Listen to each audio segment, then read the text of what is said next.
은혜 받으실 하나님의 말씀은 빌립보서 4장 4절로 7절에 있는 말씀입니다. 이 계시의 말씀을 읽을 때에 오늘도 우리 곁에 계신 성령님의 음성으로 들려줄 수 있기를 원합니다. 우리 함께 낭독을 합니다. 주 안에서 항상 기뻐하라. 내가 다시 말하노니 기뻐하라. 너희 관용을 모든 사람에게 알게 하라. 주께서 가까우시니라.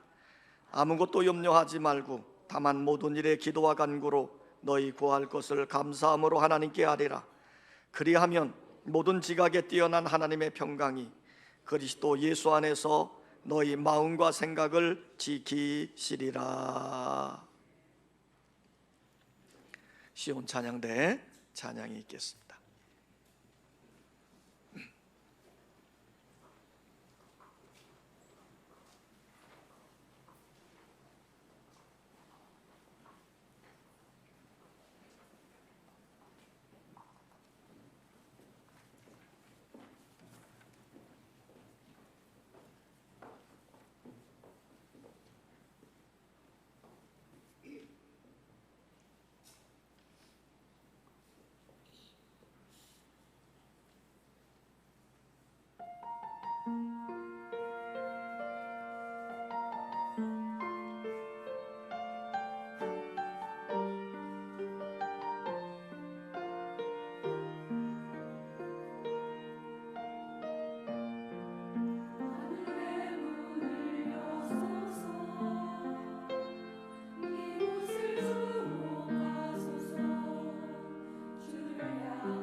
우리 옆에 있는 분에게 이렇게 한번 인사합니다. 사랑합니다.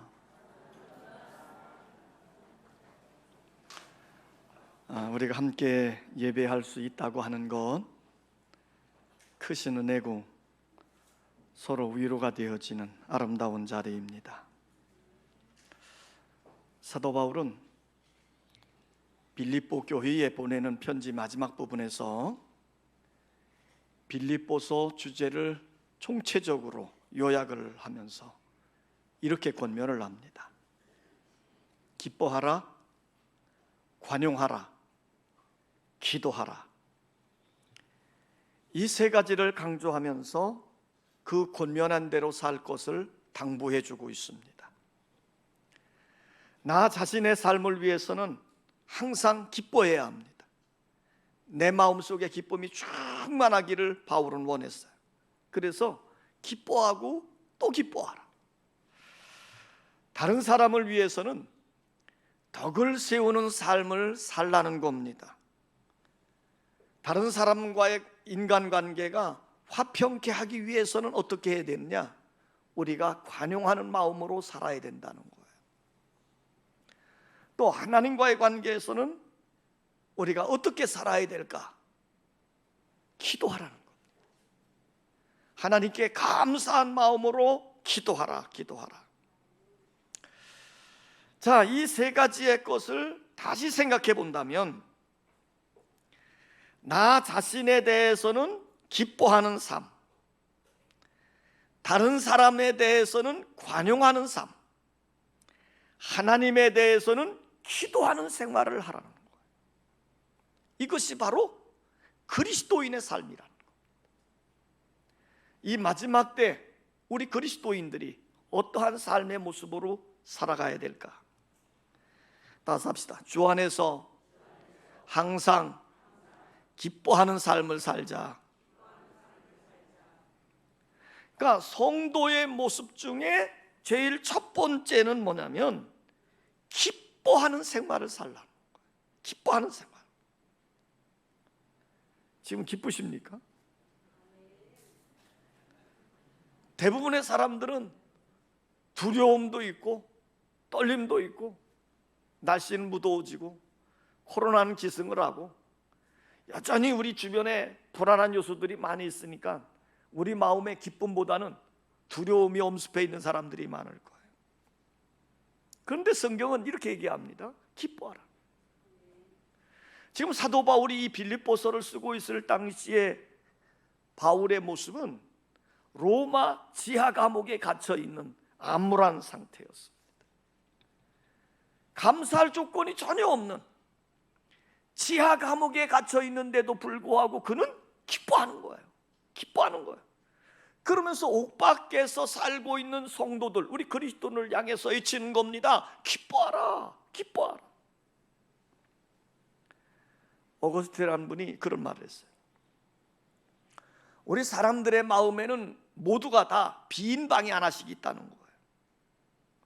근데 그 빈 방에 무의미로 강탈당하지 않도록 그 공간에 반드시 무엇인가는 채워야 된다는 거예요. 이때 그 빈 마음 공간에 무엇을 채우느냐가 그 사람의 성격과 그 사람의 인생 자체가 결정이 된다는 겁니다. 그래서 사람들은 자기의 그 마음 빈 공간에 돈으로 채우려고 안간힘을 하는 거지. 사업을 하든지 일을 하든지 기를 쓰고 돈을 벌려고 밤낮 생각하는 게 돈. 나폴레옹이나 징기스칸 같은 분들은 아마 그들의 빈 공간에 정복력으로 채웠을 거예요. 그래서 그들은 그냥 일생 동안 죽을 때 힘을 다해가지고 정복해야 하는 싸움하는 일만 일삼았던 거지. 니체나 쇼펜하우어 같은 허무주의 사상가들은 아마 그 빈 공간을 허무감으로 채웠을 것 같아요. 그런데 더 심각한 것은 우리의 그 마음 빈 공간을 염려와 불안으로 채우는 경우라는. 아마도 지금 예배를 드리고 있는 여러분들의 마음 속에 염려나 걱정이나 불안으로 채워져 있는 분 없을까요? 그렇다고 한다면 그 인생은 참 불행한 겁니다. 그래서 어거스틴은 이런 말을 했어요. 그리스도인이 가장 경계할 것은 염려라고 하는 복병이다. 자, 우리 그리스도인들이 살면서 염려하지 말아야 되는데, 걱정하지 말아야 되는데, 불안하지 말아야 되는데 여전히 우리 마음속에 걱정과 염려로 가득 채워져 있다는 거죠. 오늘 우리 구원받은 믿음의 성도들, 구원받은 하나님의 자녀인 우리 성도들의 마음, 그 빈 공간에 영적인 기쁨으로 가득 채울 수 있기를 원합니다. 우리 마음에 기쁨으로 채워야 우리의 인생이 행복해지는 거예요. 그렇게 사도 바울은 이렇게 강조합니다. 주 안에서 항상 기뻐하라. 주 안에서 항상 기뻐하라. 이 기쁨은 세상의 조건 때문에 오는 게 아니에요. 주 안에서 우리에게 오는 거룩한 기쁨인 겁니다. 그럼 주 안에서 오는 기쁨은 어떤 기쁨이냐? 그것은 제사함 받은 기쁨입니다. 예수 그리스도를 믿음으로 말미암아 영원히 저주받을 그 죄를 사함받고 구원받고 하나님의 자녀가 되어졌으니 얼마나 큰 은혜입니까? 오늘 여러분들이 영원한 저주받을 죄의 삭을 우리 예수님이 지불해주고 믿는 자에게 구원해 주신 그 놀라운 은혜를 기억하면 얼마나 그 은혜가 감사할까요? 우리 주 안에서 얻는 기쁨은 제사함 받은 기쁨입니다. 더 나아가 하나님의 자녀가 된 기쁨이에요. 제사함 받은 우리를 하나님의 자녀로 삼아 주셨습니다. 이제는 하나님의 특권을 가지고 이 땅을 살아갈 수 있는 힘 있는 성도들이 되어졌으니 얼마나 감사한 일이에요. 하나님의 자녀로서의 기쁨이 있습니다. 더 나아가 우리 믿음을 가진 성도들에게는 하나님의 일꾼된 자로서의 기쁨이 있습니다. 나 같은 것을 구원해 주어서 하나님의 백성 삼아 주신 것도 감사한데, 더 나아가 하나님의 일을 할 수 있는 하나님의 일꾼으로 세워 주었으니 그 은혜가 얼마나 큰 겁니까? 하나님의 큰 일꾼으로서의 기쁨이 여러분들 속에 넘쳐지기를 원합니다. 또 우리가 주 안에서 얻는 기쁨은 무엇입니까? 미래에 주어질 상급으로 인한 기쁨이에요. 사도 바울은 노년에 이런 고백을 합니다.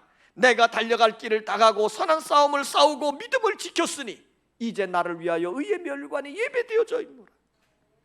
오늘 우리는 믿음으로 산 우리들에게 장차 우리가 주님 백보자 심판대 앞에 설 때 잘했다, 착하고 충성된 종아, 칭찬과 함께 주님이 주실 상급이 우리들에게 예배되어져 있음을 소망하면 우리 안에 큰 기쁨이 있는 거예요. 오늘 바울은 믿음을 가진 성도들을 향해서 이렇게 칩니다. 주 안에서 항상 기뻐하라. 우리가 기뻐하며 사는 것이 그리스도인의 삶이에요. 이 어려운 시절에 여러분들의 마음에 큰 기쁨이 있는 은혜로운 삶이 되시기를 원합니다. 그리스도인의 삶은요, 따서 합시다. 다른 사람에 대하여 관용하는 것이다. 자, 5절에 보니까 이렇게 돼 있어요. 너희 관용을 모든 사람에게 알게 하라. 주께서 가까우시니라 그랬어요. 그러니까 우리 예수 믿은 구원받은 하나님의 백성들이 사는 삶은 뭐냐? 관용하는 삶이라는 거예요. 사실 예수님이 이 땅에 오셔서 우리들을 관용하는 마음으로 다 품어주셨기에 우리가 제사함 받고 영원히 저주받아 죽을 죄인 자리에서 벗어나서 하나님의 백성으로 살아가는 것 아니겠습니까? 그러므로 이런 놀라운 사랑을 받은 우리는 어떤 마음으로 살아야 되느냐? 관용한 마음으로 살아야 돼요. 오늘 이 빌립보서를 쓰고 있는 이 사도 바울, 그는 예수 그리스도를 만나고 난 다음에 그는 일평생 주님의 일꾼된 자로 복음을 전하며 살았는데, 그때에 살았던 바울의 마음은 늘 관용하는 마음으로 살았어요. 넓은 마음으로 살았어요. 그렇기 때문에 바울은 늘 이 관용하는 넓은 마음을 가졌기 때문에 무슨 일을 만나든지 그 안에 기쁨이 있었습니다. 지금 바울이 이 빌립보서를 쓸 당시에 로마의 지하 감옥에 갇혀 있는 암울한 상태였습니다. 그럼에도 불구하고 그는 기뻐하는 거예요. 바울이 로마 감옥에 갇혀 있다고 하는 소식을 빌립보 교회 성도들이 들었습니다. 이 빌립보 교인들은요, 평소에 바울이 전한 복음을 통해 구원받고 바울의 전도함으로 교회가 세워지고 그들이 하나님 안에서 영적인 풍성한 삶을 살았기에 늘 빌립보 성도들은 사도 바울을 생각할 때마다 감사한 거예요. 그 은혜가 너무너무 큰 거예요. 그래서 그들은 늘 바울이 전도 여행을 다닐 때마다 헌금을 모두어서 바울을 후원했습니다. 이제 바울이 선교 여행을 마치고 예루살렘으로 올라갔는데 유대인들의 모함을 받고 감옥에 갇히게 됩니다. 이때 바울이 가이사 황제에게, 로마 황제에게 송사를 합니다. 그래서 예루살렘에서 로마로 옮겨가게 되지요. 죄인의 몸으로 옮겨가게 돼서 로마의 지하 감옥에 갇혀지게 되는 겁니다. 이 소식을 빌립보 교인들이 또 들었어요. 그들이 어떻게 했을까요? 감옥에 갇혀 있는 바울을 위해서 정성으로 헌금을 모아 에바브로디도 편에 바울에게 보낸 겁니다. 사랑의 손길을 받은 바울, 너무 감동이지요. 은혜가 됐지요. 나를 잊지 못하고 오늘도 기도하고 있는 빌립보 성도들을 생각할 때 너무너무 감사한 거예요. 그래서 바울이 이런 감사한 마음으로 편지를 써서 보낸 것이 빌립보서입니다. 지금 바울은 이 빌립보서를 쓰면서 자기들에게 은혜 주시고 있는 빌립보 성도들을 생각하며 자기의 현 상황에 대해서 이렇게 소개를 하고 있습니다.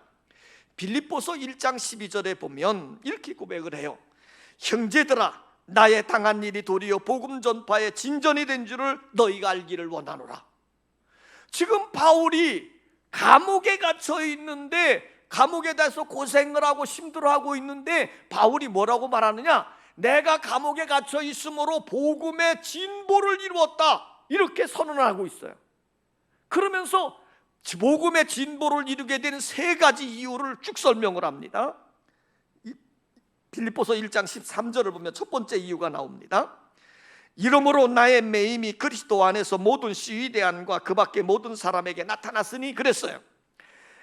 바울이 로마의 지하 감옥에 갇혀 있는데 그 당시에 그 감옥을 지키고 있는 자들이 누구냐면 가이사 황제의 시위대 군병들이 지키고 있는 거예요. 고급 군사들이지요. 근데 바울은 자기를 지키고 있는 그들에게 복음을 전합니다. 계속 전합니다. 계속 전하다 보니까 로마 군인들 사이에 복음이 전하여진 거예요. 상류층의 복음이 전하여지기를 시작한 거예요. 더 나가서 나중에는 가이사 황실에까지 복음을 받아들이는 자들이 생겨졌다는 거예요. 오늘 바울이 이런 고백을 합니다. 내가 고난 중에 감옥에 갇혀 있지만 내가 갇혀 있는 이 일을 통해서 로마의 상류층의 복음이 전하여지게 됐다는 거예요. 두 번째 이유는 14절로 넘어갑니다. 형제 중 다수가 나의 매임으로 말미암아 주 안에서 신뢰함으로 겁없이 하나님의 말씀을 더욱 담대히 전하게 되었느니라 그랬어요. 이 말이 무슨 말이냐면 이제 바울이 감옥에 갇히게 되니까 더 이상 넓게 복음을 전할 수 없잖아요. 근데 평소에 바울과 함께 복음 전하는 일꾼들, 동료들이 있었습니다. 그들은 바울이 워낙 열심히 하니까 그들은 뒷전에 밀려나가지고 그냥 협력하는 차원으로 있었는데 바울의 감옥에 갇히고 나니까 이들이 정신을 바짝 차리는 겁니다. 야, 바울이 이제 감옥에 갇혔으니 우리라도 나가서 복음을 전하자. 그리고 평소에 게을렀던 이들이요, 앞장서서 열심히 나가서 복음을 전하는 일이 생겨지게 된 거예요. 바울이 전할 때는 혼자 전했는데 이제는 여러 명이 뜨거운 열정으로 가서 복음을 전하게 되니까 많은 복음의 진보가 일어났다고 바울이 소개하고 있는 거예요. 세 번째 이유는 15절인데요. 이렇게 표현했습니다. 어떤 이들은 투기와 분쟁으로, 어떤 이들은 착한 뜻으로 그리스도를 전파하나니 그랬습니다. 이 말의 의미가 뭐냐면 사도 바울이 뜨거운 열정으로 복음을 전하는 사도가 되어졌지만 그럼에도 불구하고 그 바울을 여전히 미워하고 비방하는 자들이 있었다는 거예요. 근데 이들이 바울이 감옥에 갇히게 되니까요, 이들이 서로 얘기하는 거예요. 야, 잘됐다. 바울이 감옥에 갇혔다. 이제는 우리 세상이다. 우리가 바울 이상으로 열심히 뛰어가지고 전도를 해가지고 그들을 우리 편으로 만들자. 그리고 열심히 나가서 그들도 역시 전도를 했다는 거예요. 이 소식을 바울이 들은 겁니다. 보통 사람 같으면 이런 상황이 되면 어떻게 해야 됩니까? 격분해야 되지요. 화를 내야 됩니다. 그런데 바울이 이런 상황이에요. 18절에 보면 이렇게 말합니다. 그러면 무엇이냐? 그 지뢰로 하나 참으로 하나 무슨 방도로 하든지 전파되는 것은 그리스도니 이로써 나는 기뻐하고 또한 기뻐하리라. 자, 바울이 하는 말이에요. 그 사람들이 나를 비방하고 비난하고 시기함으로 하지만 그래도 그들이 전도를 하니 예수가 전하여진 것 아니냐? 그러니 나는 기쁘다. 나는 또 기쁘다. 이렇게 얘기하는 거예요. 여기에서 바울의 넓은 관용의 마음을 살펴볼 수 있습니다. 넓은 마음을 가지니 무슨 일을 만나도 슬퍼할 일이 아니라 기뻐할 일이야. 이 관용이라고 하는 말의 의미를 생각해 보면요, 두 가지 뜻이 담겨져 있는데, 관용은 허물을 덮어준다 이런 뜻이에요. 그러니까 헬라어로 관용 그러면 무엇을 덮는다 이런 뜻이거든요. 그러니까 관용의 마음은 뭐냐면 다른 사람의 허물, 다른 사람의 죄를 덮어주는 것이 관용이에요. 그러니까 우리는 어찌합니까? 요만한 것만 보면 다 끄집어내줘야 되잖아요. 관용하는 삶은 뭐냐면 남의 허물을 덮어주는 거예요. 성경은 이렇게 말합니다. 사랑은 허다한 죄를 덮느니라. 아름다운 인간관계를 이루기 위해서 남의 허물을 어떻게 해야 돼요? 덮어줄 줄 알아야 됩니다. 사실 예수님이 우리의 모든 죄와 허물을 다 덮어주시고 친히 십자가에서 그 죄값을, 허물을 다 담당해 주셨잖아요. 오늘 우리가 이 놀라운 은혜로 사는 자들이에요. 그러므로 주님의 놀라운 사랑을 받은 우리는 어찌해야 됩니까? 주님처럼 다른 사람의 허물, 다른 사람의 죄를 넉넉히 덮을 수 있는 넓은 마음 가지시기를 원합니다. 이 관용의 두 번째 의미는요, 그냥 덮어주는 차원이 아닙니다. 이제는 한 단계 더 위인데요, 남을 세워주는 단. 그러니까 남의 허물을 덮어주고 용서해주는 것이 관용의 소극적인 의미라고 한다면, 이 관용의 적극적인 의미는 그 사람이 필요로 하는 것을 채워줌으로써 세워가는 것, 이거예요. 그러니까 그 사람이 실수했다 할지라도 그 자신의 연약함, 그 사람의 모든 것을 담당해주고 그를 세워주어서 믿음으로 서게 만들어주는 것, 이게 관용이란 말이에요. 사실 우리는 주님의 관용하심으로 말미암아 우리는 산 자들이에요. 예수님이 십자가에 달려 돌아가실 때 십자가 위에서 이런 기도를 하셨잖아요. 아버지여, 저들을 사하여 주옵소서. 자기들이 하는 것을 알지 못함이니이다. 그냥 용서하는 수준만 있는 게 아니에요. 그 다음에 우리 주님은 어떻게 했어요? 자기를 십자가에 못 박아 죽인 그들까지도 구원해 주시는 놀라운 은혜를 이루었습니다. 여러분, 오늘 우리 그리스도인의 삶이라고 하는 것은 무엇입니까? 이웃을 향한 관용의 삶을 가지고 다른 사람의 허물을 덮어주고 죄를 덮어주고 용서해 주어야 됩니다. 더 나가서 그들이 믿음 위에 우뚝 설 수 있도록 그들의 연약함을 세워주는 것, 이게 관용이에요. 오늘 여러분들이 이 땅에 진정한 화목제물이 되어져서 믿음으로 세워가는 자들 되시기를 주의 이름으로 축원합니다. 그리스도인의 삶은 어떤 것이냐? 따서 합시다. 하나님께 감사함으로 기도하는 것이다. 우리들이 살면서 우리 안에 기쁨이 있는데 그 기쁨을 빼앗아가는 요소들이 있습니다. 뭘까요? 염려하고 걱정하는 거예요. 여러분이 경험했지만 아무리 좋은 일이 있어도요, 잠시 걱정이 생겨지고 두려움이 생겨지는 순간 어떻게 됩니까? 그 기쁨은 다 사라져 버리는 거예요. 이 염려라고 하는 단어의 뜻 속에는요, 마음이 나뉜다, 생각이 나뉜다, 그런 의미가 담겨져 있어요.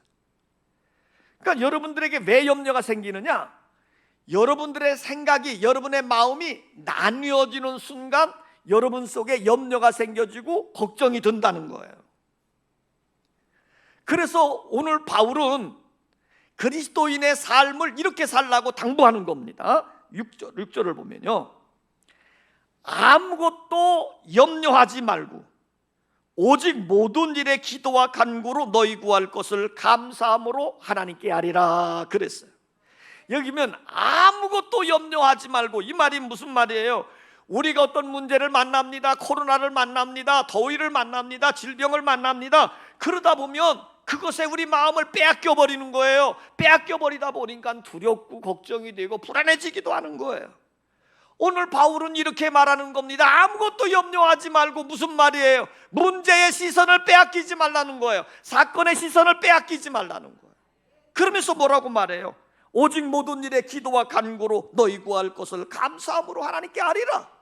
우리의 시선을 문제에 빼앗기지 말고 우리에게 응답을 주시고 축복을 주시고 우리를 살려주신 하나님께 시선을 두라, 그 말이에요. 그리스도인의 삶은 어떤 것입니까? 우리가 무슨 일을 만나든지 어떤 상황에 놓였든지 간에 그 문제 속에 우리의 시선을 빼앗기지 말고 우리의 전능하신 살아계신 하나님 앞에 우리의 시선을 두고 그 하나님 앞에 뭐 하는 거예요? 기도하는 거예요. 오늘 바울은 이렇게 말해요. 감사함으로 기도하는 것이다.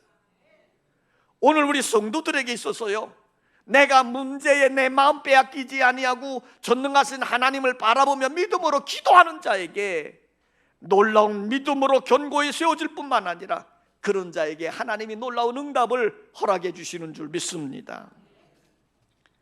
전 세계가 알아주는 3대 성악가 중 한 분입니다. 호세 카레라스라고 하는 분이 있었는데,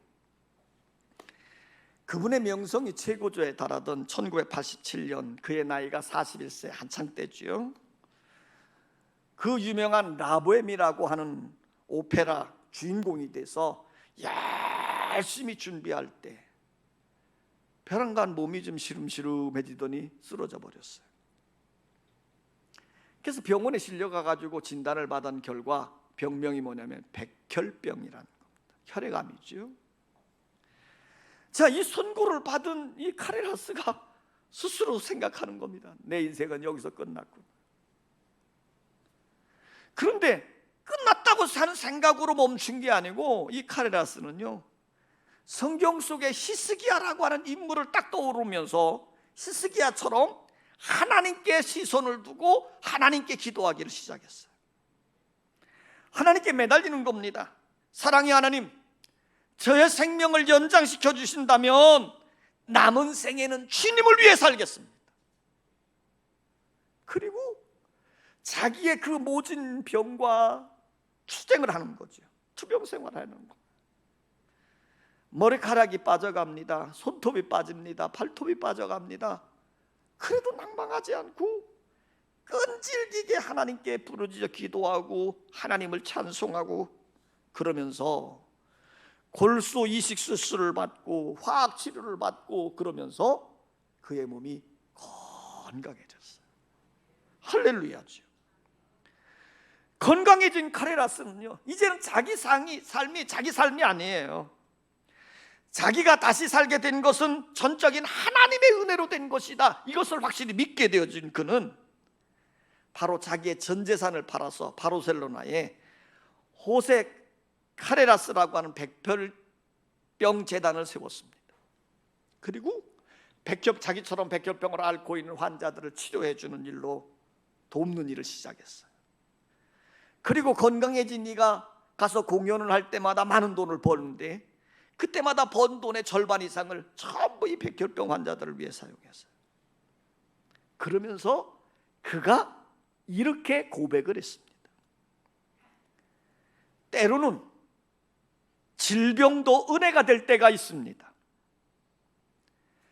백혈병과 싸움을 통해 나가면서 나보다 남을 생각할 줄 아는 내가 되었습니다. 나는 이제 단순히 노래만 부르는 게 아닙니다. 나에게 생명을 살려주신 하나님께 감사하고 살아있다는 것을 기뻐하고 축복하기 위해서 나는 노래를 부릅니다. 여러분, 우리가 하나님께 감사함으로 기도하면 우리 하나님은 반드시 우리의 고통, 우리의 문제, 우리의 질병들을 해결해 주시는 줄 믿습니다. 우리의 그리스도인의 삶의 모습이 무엇입니까? 문제를 보고 절망하는 게 아닙니다. 질병을 보고 낙심하는 것이 아닙니다. 우리 그리스도인들은 하나님을 바라보고 하나님께 감사함으로 부르짖어 기도하는 거예요. 그럴 때 모든 지각에 뛰어난 하나님의 평강이 그리스도 안에서 우리 마음과 생각을 지켜주시는 것입니다.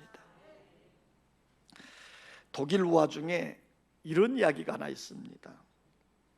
하루는 왕이 신하를 불러서 야, 이 나라를 다 다니면서 잡초들의 종류를 연구 좀 해가지고 와라. 그리고 명령을 내렸어요. 이 신하는 이제 왕궁을 떠나서 전국을 다니면서 잡초들을 찾아 연구하는 거예요. 또 다른 신하를 불러가지고는 이렇게 명령을 내렸습니다. 너는 이 나라를 전국을 다니면서 꽃의 종류들을 분석을 하고 연구해가지고 오너라. 그래 명령을 했어요. 이 사람도 또 왕궁을 떠나서 전국을 다니면서 꽃을 찾아다니고 연구를 합니다. 1년 후에 이들이 다 수집한 재료를 가지고 이제 왕 앞에 나왔습니다. 보고를 합니다. 잡초 수집을 나섰던 신하가 이렇게 보고를 합니다. 왕이시여, 잡초가 이렇게 많은 줄은 몰랐습니다. 우리나라는 온통 잡초로 덮여 있습니다. 잠시 뒤에 꽃을 수집한 신하가 와서 보고를 합니다. 왕이시여, 우리나라 동산은 꽃으로 덮여져 있습니다. 완전히 우리나라는 꽃동산입니다. 여러분, 사람은 자신이 바라보는 시각에 따라서 세상이 보이는 겁니다. 잡초만 찾으면 잡초만 보이고, 꽃을 찾으면 꽃이 보이고, 감사를 찾는 자들에게는 감사거리만 보일 것입니다. 우리 그리스도인들의 시각은 문제에 있는 게 아닙니다. 사건에 있는 게 아닙니다. 우리 어려운 현실에 있는 것이 아닙니다.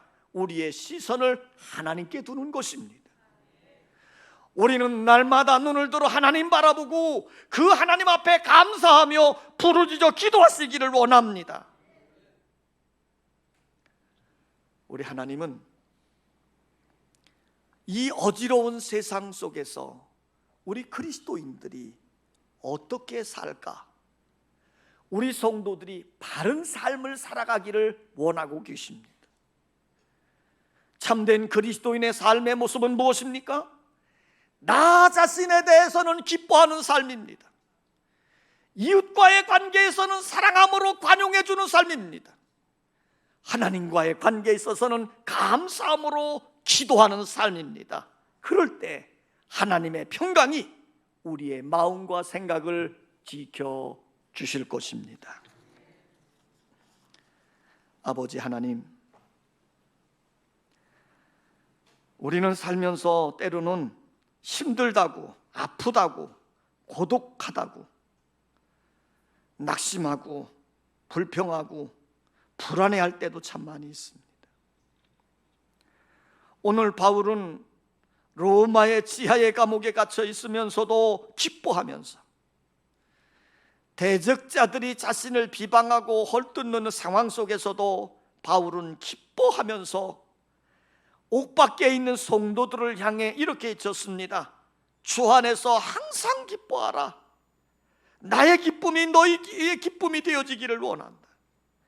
아버지 하나님, 우리에게 기쁨을 허락하여 주시옵소서.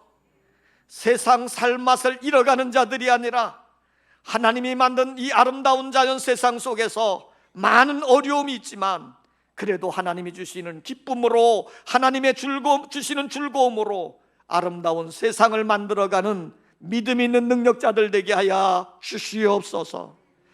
사랑의 마음을 더해 주셔서 관용 있는 자의 삶이 되어지게 하시고, 어떤 상황 속에서도 우리의 시선을 하나님께 두며 하나님께 감사하며 부르짖어 기도함으로 하나님의 놀라운 응답을, 하나님의 놀라운 축복을 받고 살게 하여 주시옵소서. 예수님의 이름으로 기도하옵나이다. 아멘.